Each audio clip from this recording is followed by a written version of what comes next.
Yo, what's up mga kaibigan? Nalina tayo magkwentuhan. So kahapon nga ay ginawa ko pa lamang ang video na ang Milwaukee Bucks ang posibleng maging dark horse sa agawan kay Damian Lillard. Well, 2:30 AM Philippine time ng opisyal ng makumpleto ang 3-team trade kung saan mapupunta sa Milwaukee Bucks si Damian Lillard. Sa Portland Trail Blazers naman si DeAndre Ayton, Jrue Holiday, Tuamani Camara, 2029 first round draft pick ng Milwaukee Bucks at pick swap ng Bucks. Habang sa Suns naman ay nakuha nila si Jusuf Nurkic, Nasir Little, Keon Johnson at Grayson Allen.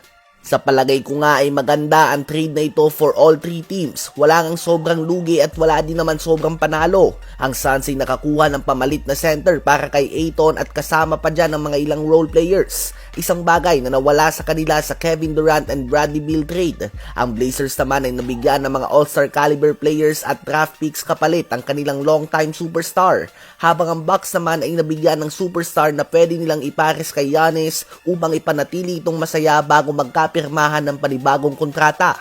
Ang duo ni Giannis at ni Damian Lillard ay inaasahan na magiging ang pinakamatinding duo sa buong NBA ngayon. Meron nga silang same mindset na talagang gustong manalo at hindi nga sila yung typical superstar na madaming kaibigan sa labas ng court o mga pa-showbiz. Meron nga silang low-key personality at focus talaga sila sa basketball.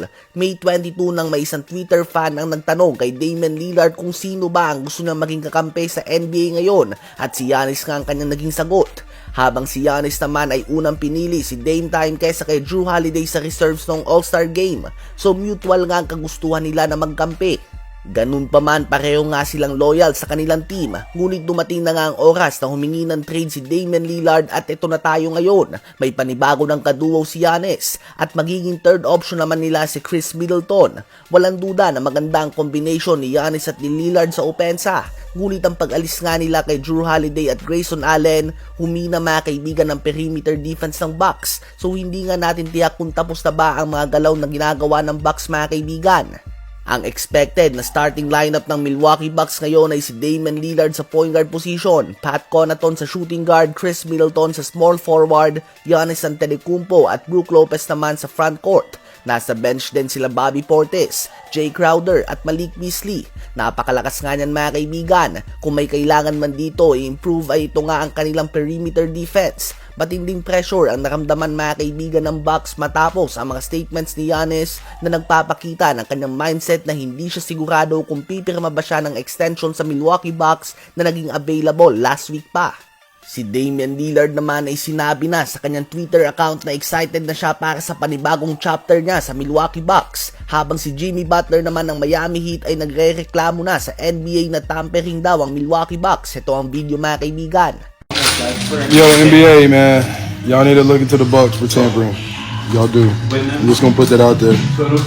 Y'all didn't hear it from me, but I heard it through somebody. Y'all look at them for tampering. Samantala, baka magustuhan mo itong Epoch Game. Pwede kang ang kumita dito habang naglalaro ka lang. I-download lang ang game na ito at mag-register gamit ang ating link na nakalagay sa comment section. Ilagay mo lang iyong cellphone number at password at magsasend sila sa iyo ng OTP para sa iyong verification code. At pagkatapos noon ay pwede na nga kayo kagad maglaro. Andyan ang mga games tulad ng Dragon Tiger, Color Game at marami pang iba. Bukod dyan ay napakadali lang din na mag-cash in and cash out dahil may GCash method nga sila. Pwede ka din dito maging agent.